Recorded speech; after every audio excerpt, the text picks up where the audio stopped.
Merci, Monsieur le Président. Trois remarques rapides. Je ne vais pas reprendre en détail tout ce qui a déjà été dit, les statistiques. On l'a déjà évoqué longuement par la voix de nos collègues. Simplement, c'est vrai que je m'étais étonnée concernant le taux de promotion, donc qui est plutôt en défaveur des femmes, que dans les propositions d'action qui ont été faites dans ce rapport, je m'interroge en tout cas sur l'absence d'action pour améliorer les différences de taux de promotion entre les hommes et les femmes, ainsi aussi que l'absence de pistes de travail sur la différence des salaires qui est quand même énorme entre les hommes et les femmes dans le cadre de l'embauche de contractuels.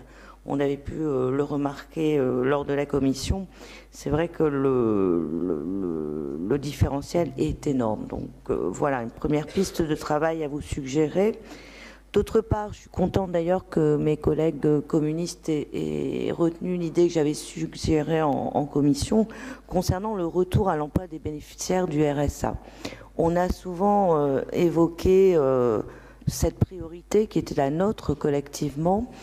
Et j'avais du coup soumis l'idée que l'on puisse réfléchir au financement, en tout cas au développement d'actions concernant la garde d'enfants de bénéficiaires du RSA par rapport aux horaires décalés des emplois qui sont proposés soit en usine, soit j'avais évoqué le cas de Transpol pour lequel j'avais travaillé moi-même, où en fait on avait des postes à pourvoir et la volonté d'une féminisation de ces emplois, mais hélas en face, on ne pouvait pas proposer à ces dames des modes de garde d'enfants, ou aux hommes aussi, bien entendu, des modes de garde d'enfants qui soient, en adéquation avec les horaires. Quand on commence à Transpol à 4 heures du matin, si on n'a pas de famille autour de soi, ou si on est seul, on ne peut pas répondre positivement à ces propositions d'emploi.